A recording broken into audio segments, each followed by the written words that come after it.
Let's begin with a truth many men struggle to accept. Attraction isn't about being an open book. It's about knowing which chapters to keep private. Now, that doesn't mean lie. It doesn't mean manipulate. What it means is guard your value like it actually matters. Because it does. There's a subtle moment that happens early on in many relationships, and most men don't even realize they've stepped into a trap until it's already closed. It starts innocently. Maybe she's talking about a guy friend. Maybe she mentioned someone at work, or you notice she smiled a little too long at the waiter.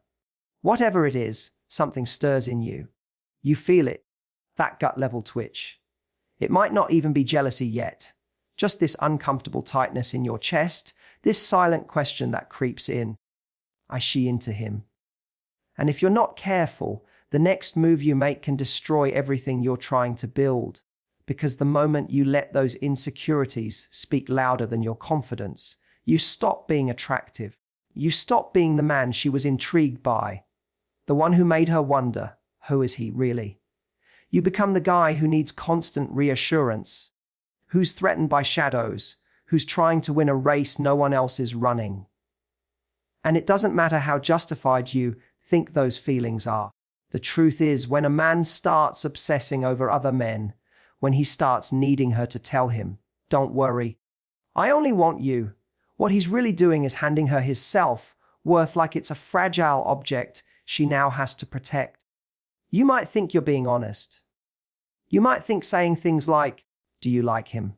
or "I saw the way he looked at you," shows vulnerability. But it doesn't. It shows fear. And women don't fall for fear. They might feel sorry for it. They might try to soothe it. But they don't desire it. Because desire isn't built on neediness. It's built on certainty. It's built on the energy of a man who knows he doesn't need to compete with anyone. Because no one else is even close to what he brings. Now let's be real. Jealousy is human. Feeling a twinge of discomfort when you notice her laughing at another guy's joke. That doesn't make you weak. It makes you alive. But what you do with that feeling, that's what separates the man who keeps her attention from the one who slowly loses it. Most men try to control the situation. They'll start asking questions, dropping hints, marking their territory in subtle ways. They'll joke about the guy being into her. They'll act aloof. But it all comes from the same root, fear. And fear always leaks. No matter how cleverly you try to dress it up, she feels it. She senses the moment your confidence wavers. She may not even register it consciously, but something shifts. The dynamic changes. And suddenly, you're not leading with strength.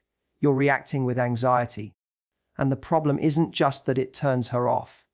The real damage is what it says about how you see yourself. Because if you truly believed you were the kind of man women don't walk away from, you wouldn't even flinch when another guy enters the picture. You'd recognize that your value doesn't change just because someone else shows up with a decent jawline and good timing. It's not about pretending you don't care. It's about showing that your world isn't built on her validation. That her loyalty doesn't define your worth. That if she ever did cross a boundary, it wouldn't break you. It would just reveal her character. And that kind of quiet power, that's what women crave. Not a man who gets rattled every time someone else walks in the room, but a man who knows he owns the room the moment he walks in. You see, when you're the kind of man who knows what he brings, you don't chase reassurance. You create security. You don't need to control the situation. You command respect by the way you carry yourself. And if she's the right woman, that energy will draw her in deeper. She'll admire it. She'll trust it. Because nothing is more attractive than a man who doesn't have to fight for attention. Because he already has presence. And the irony, the less you obsess over other men, the more she forgets they exist. Why? Because her focus naturally stays on the man who refuses to be shaken, the man who's emotionally composed, the man who doesn't need to ask, "Do you still want me?" Because he knows that if she doesn't, someone else will. That's not arrogance. That's calm, grounded self-respect. And that's what makes her stay, not because she's afraid to lose you, but because she knows she'd be a fool to. Let me know if you'd like this expanded version delivered as a voiceover script, short video, or used for your motivation mindset channel. There's something that happens to a lot of men, especially those who feel like they don't have it all figured out yet. Maybe your bank account isn't where you want it to be. Maybe you're working on your career, your side hustle, or still climbing out of some financial mess you didn't expect to be in. And the moment you meet a woman you're actually interested in, that anxiety starts to whisper. What if she finds out you're not there yet? What if she thinks you're not good enough? And so, you either shrink back or you overcompensate. You start to talk about your goals, your ambitions, your 5-year plan, hoping she sees potential in you. Or worse, you start leading with your lifestyle, showing off the best parts to make up for the parts you're insecure about. Either way, you've just made money the center of the conversation. But here's what you need to understand. If you lead with money, whether you have it or not, you lose. Because now she's not falling for your presence, your confidence, or your emotional intelligence. She's evaluating your worth based on numbers. She's seeing the car you drive before she sees the depth you carry. And even if she likes you, part of her is liking the package, not the person. And if you don't have money, then you fall into the trap of over-explaining. You tell her about your struggles too early. You talk about how you're working on yourself, or how you just need time. You're giving her a resume when you should be giving her a reason to respect you. Because here's the truth most men don't hear enough: you are not your financial status. Yes, money matters in life. It gives you freedom, choices, comfort. But when it comes to early attraction, the real currency is how you carry yourself, not how much is in your bank. A man who knows where he's going doesn't need to prove where he is. He's grounded. He's calm. He doesn't feel the need to flash anything or explain everything. Because deep down, he knows the real flex isn't wealth, it's direction. You could have millions and still be insecure. You could be broke and still be magnetic. It's not about lying. It's about discernment. Sharing too much too soon, especially when your financial life is still under construction, isn't vulnerability. It's insecurity. And it shifts the power dynamic in a way you don't even see coming. Because now, instead of her being curious about who you are, she's calculating. She's wondering if you're a burden or a partner. You've given her a spreadsheet when what she wanted was a connection. And again, this doesn't mean you have to fake being rich. You don't need to take her to expensive places or pretend you've got it all handled. But you do need to own where you are without making it the headline. I've got my goals, I've got my hustle, I'm focused. That's all you need to say. Let her see how you move. Let her experience the energy of a man who's building without apology. That's far more powerful than a man who keeps repeating, "One day I'll make it." And if you do have money, don't lead with that either. Because now you attract the wrong type of attention. People start responding to your lifestyle, not your personality. Women start imagining the life you can give them instead of appreciating the life you're living for yourself. And that's dangerous. Because now you're in a position where you constantly have to wonder, does she like me? Or does she like the perks of being around me? And the moment the lifestyle slips, or you stop offering it, you'll find out. So keep this in mind. In the beginning, she should be attracted to your energy, not your earnings. She should fall for your values, your ambition, your mindset. Because that's what sticks when things get hard. That's what matters when the glow fades and real life kicks in. If she doesn't like you when you're still on the rise, she doesn't deserve you when you've arrived. Let her meet the man before she sees the money, because the man is the foundation. Everything else is just an upgrade. Let me know if you'd like this styled for narration, visual script, or broken into sections for a carousel or video short. There's this belief floating around in the dating world that says vulnerability is always attractive. That if you want to build intimacy, you need to open up. So a lot of men, especially the ones who are emotionally aware and want to be different from the stereotype of the emotionally unavailable guy, think that the right move is to bear everything early. They meet a woman, start to feel a connection, and before that connection has a chance to mature, they lay it all out. Trauma from childhood, past relationship wounds, mental health battles, trust issues, self-doubt, family dysfunction, all of it. And the mistake isn't in the truth, it's in the timing. Because what starts off as honest sharing can quickly tip into something else. It's not vulnerability anymore. It's emotional dumping. It's asking someone to carry a weight that they didn't sign up for yet. And you can feel the difference. She leans back, the energy drops, the vibe gets heavy. It's not because she's cold or heartless. It's because you've handed her an emotional burden before there was enough trust or depth to handle it. Vulnerability at the wrong time becomes pressure, and pressure too soon suffocates attraction. The problem isn't the feelings. Every man has them. Every man should be allowed to feel and process them. But when you share those raw wounds too early, especially without context or emotional control, you're not inviting her into your world. You're asking her to fix it. And when that happens, you stop being her potential partner and start becoming her emotional project. And no woman falls deeply in love with a man she's trying to rescue from himself. What a lot of guys don't understand is that vulnerability is powerful when it's earned, when it's revealed slowly, with confidence and clarity, when it comes from a place of ownership, not from seeking sympathy. You can talk about the fact that you've been through some heavy things. You can let her know you've had dark chapters. But that's very different from unloading the entire story with all the gory details, tears, and unresolved mess right in the early stages of dating. She doesn't need to read every page to know the book is meaningful.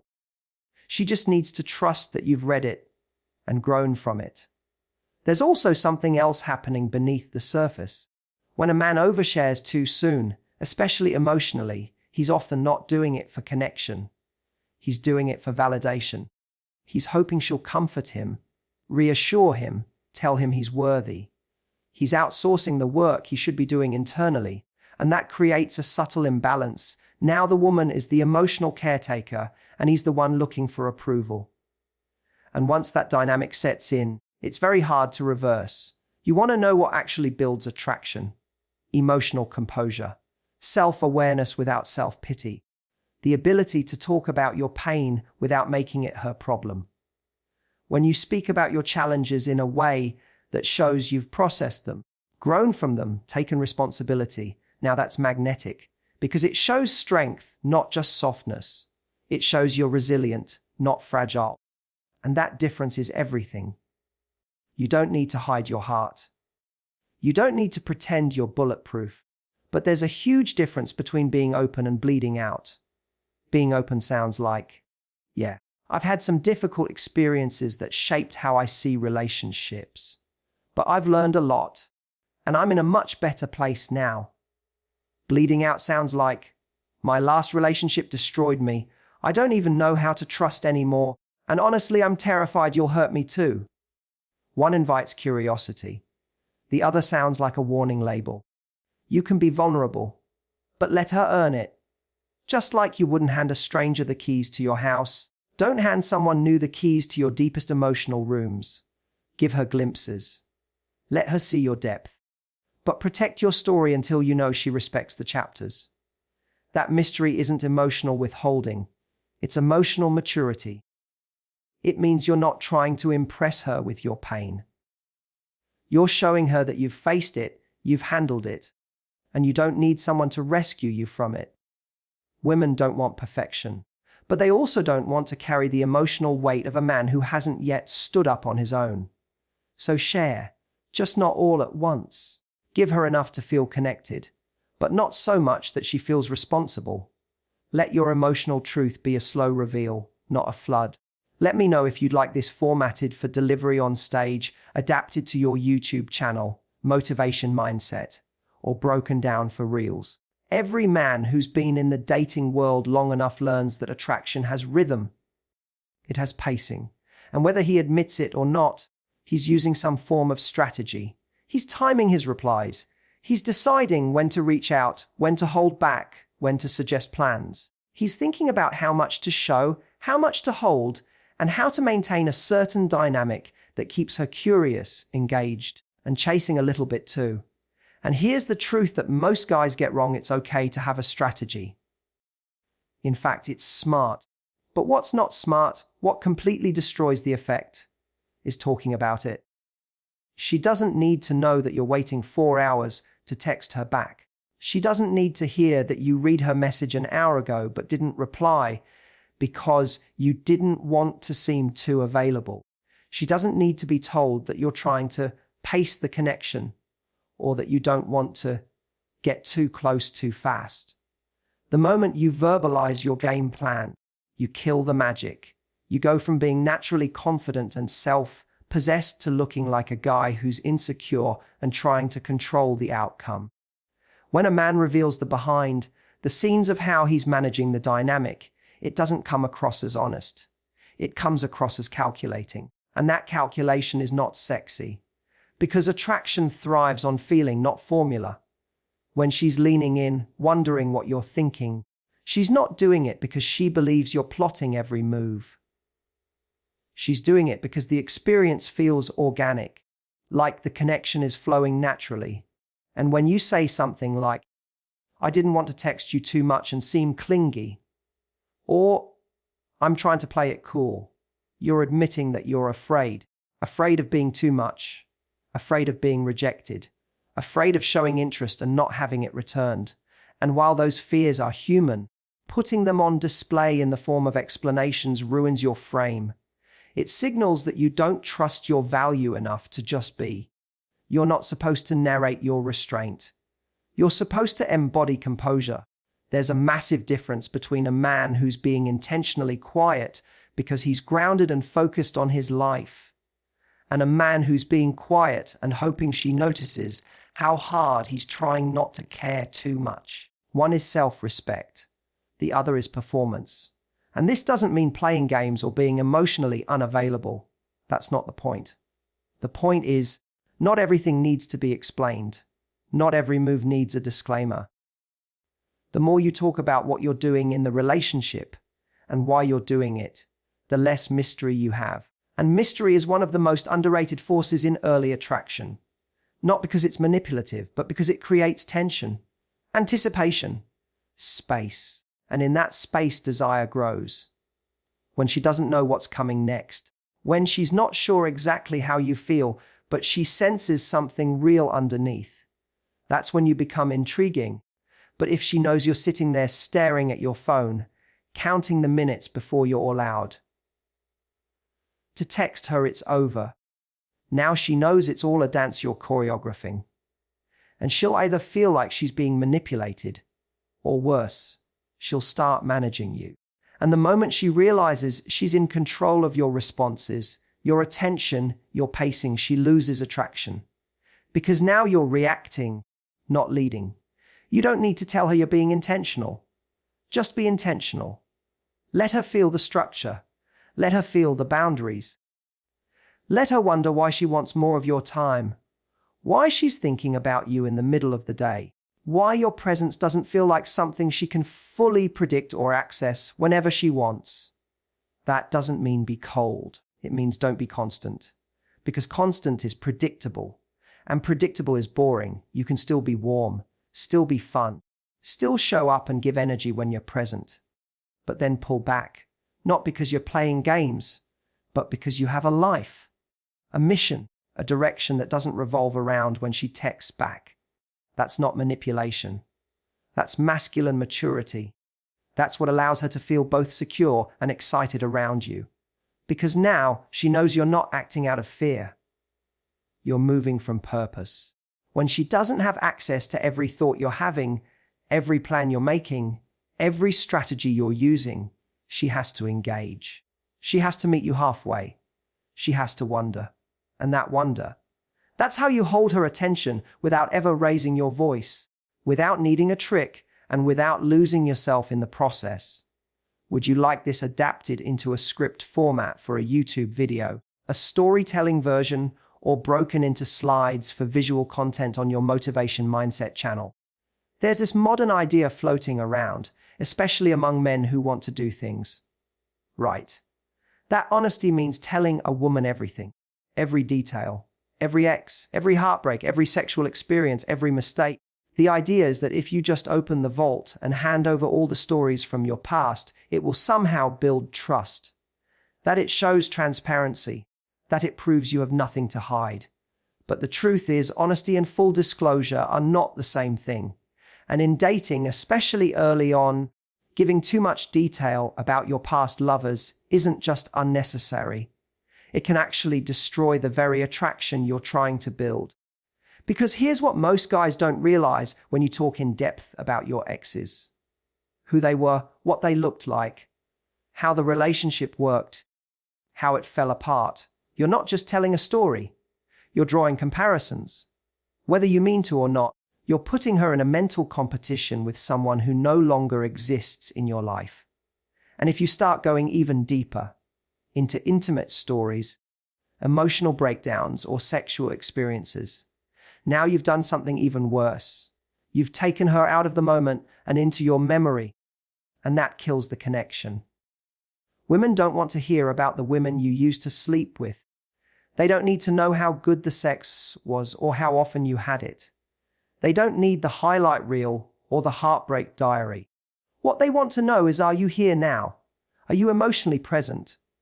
Are you available for something real? Can they trust that you're not comparing them to someone else, consciously or subconsciously? When you overshare your romantic history, it rarely creates intimacy, it creates doubt. She starts wondering if you're still attached, if you still think about her, if you still fantasize about the good times. And now, instead of connecting with you, she's watching the ghost of another woman float in and out of the room. It's subtle, but the shift is real, and you can feel it. The energy drops, the warmth cools. She may smile and nod politely, but inside she's asking herself, why is he still talking about her? It doesn't matter if the past lover was toxic, amazing, or somewhere in between. If you speak about her too much or with too much emotion, you lose your center. You become a man who is still carrying the emotional weight of a past he hasn't fully let go of. And no woman wants to be the rebound therapist. Even if she's empathetic, even if she listens, even if she tells you it's okay to share, she's forming a quiet judgment. He's still entangled. That doesn't mean you lie. It doesn't mean you say you've never loved anyone before. It just means you filter. You protect the energy of the current connection by not flooding it with ghosts from your past. There's a time and place to share your story, but it's not on date 2 over cocktails or late at night when the mood is turning intimate. It's not when the foundation is still being built, because early on, what matters more than the truth is the timing of the truth. If she earns your story, she'll value it. But if you dump it on her too soon, it feels like emotional baggage she didn't ask to carry. And there's another angle most guys miss. When you talk too much about past lovers, especially in a way that seems unresolved, whether you're praising your ex or trashing her, you're communicating that she still holds power over you, that some part of you is still defined by her. And that's not attractive, because what draws a woman in isn't just honesty, it's emotional sovereignty. A man who owns his past but doesn't live in it. A man who can say, yes, I've been hurt.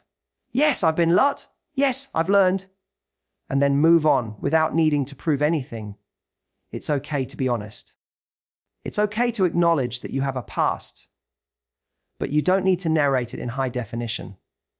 She doesn't need a character breakdown of your ex, or a play-by-play of your sex life, or a therapy session about what went wrong. All she needs to know is whether the man sitting in front of her is emotionally present, self-aware, and not dragging old ghosts into new rooms. That's not hiding the truth. That's protecting the connection. Let me know if you'd like this version adapted into a YouTube video script, a real format, or stylized for voiceover delivery on your Motivation Mindset channel. One of the most subtle ways a man sabotages attraction is when he places his emotional self-worth in the hands of the woman he's trying to impress. And it doesn't always look needy on the surface. Sometimes it shows up as excessive compliments. Sometimes as over-texting. sometimes as silence followed by passive-aggressive withdrawal. But underneath it all is the same invisible driver, the need to be validated. The need for her to constantly reassure you that you're good enough, interesting enough, lovable enough. And the problem with that isn't just that it turns her off, it's that it robs you of your core masculine power. Because attraction, at its foundation, is built on emotional stability. When a woman starts to sense that her attention is the only thing propping up your self-esteem, the dynamic shifts. You're no longer the grounded, self-possessed man who walked into her life with presence. You're the guy performing for her approval. She becomes the source of your happiness. And that's too much pressure for anyone to hold, especially in the early stages of a relationship. You might not even realize you're doing it. You might think you're just being attentive or affectionate or showing her you care. But the moment your day starts to rise and fall, whether she texts back quickly, the moment you start wondering if she still likes you after a few hours of silence, the moment you find you said and asking yourself if you were too much or not enough. You've handed her the Syrian wham to your emotional life. Emotional life. And no woman wants to be driving a man who's supposed to lead. Validation seeking creates imbalance. It's not about mutual connection anymore. It's about performance and reward. And as soon as she feels like you're trying to win her approval rather than simply share who you are, she'll start to feel that shift. The polarity fades. The tension dissolves. You stop being the challenge and become the pleaser. And even though she may be flattered at first, that flattery quickly turns into emotional fatigue. Because deep down, every woman is looking for a man whose value isn't on the auction block. She doesn't want to have to constantly remind you that you're enough. She wants to feel it in your presence. And this doesn't mean being cold or indifferent. You don't have to play it like you don't care. That's just a different kind of insecurity wearing a tougher jacket. What I'm talking about is being able to show your desire without making her response your oxygen. Being able to pursue without chasing. Being able to express interest without needing constant reassurance that it's reciprocated. That energy, quiet confidence, grounded self-worth, is magnetic. Because it means you're not asking her to complete you. You're inviting her to join something that's already whole. When you carry a deep need for validation, it's like you're leaking self-doubt. Even if you look put together, even if you say the right things, there's a vibe she picks up on. Something underneath the surface that says, I hope you like me, instead of, I know who I am. And that energetic difference is everything. Because one makes her lean in, and the other makes her pull away. She wants to see your value, but not because you're pushing it in front of her like a RA. She wants to feel your value in how you carry yourself, how you speak, how you move through the world. When you stop trying to earn points with every word or gesture, and instead start showing up as a man who knows his worth without external proof, that's when she starts to lean in deeper. Not because you begged for it, not because you chased it, but because you became someone worth investing in. And here's what a lot of men don't understand. Your value isn't something you prove. It's something you embody. And the more you seek validation from her, whether it's through compliments, attention, sex, or constant emotional reassurance, the less she sees your value and the more she sees your need. And attraction dies in need. It breathes in certainty, in groundedness, in presence. In that quiet strength that says, I'm not here to impress you. I'm here to connect. And if that connection doesn't happen, I'll be okay. I like myself enough not to collapse if this doesn't go where I hope. That's the kind of man who makes a woman feel safe, not just emotionally, but energetically. Because he's not trying to take anything from her. He's sharing who he is, not selling it. And when a man stops needing her to be the source of his confidence, he becomes the kind of man she can truly respect and want.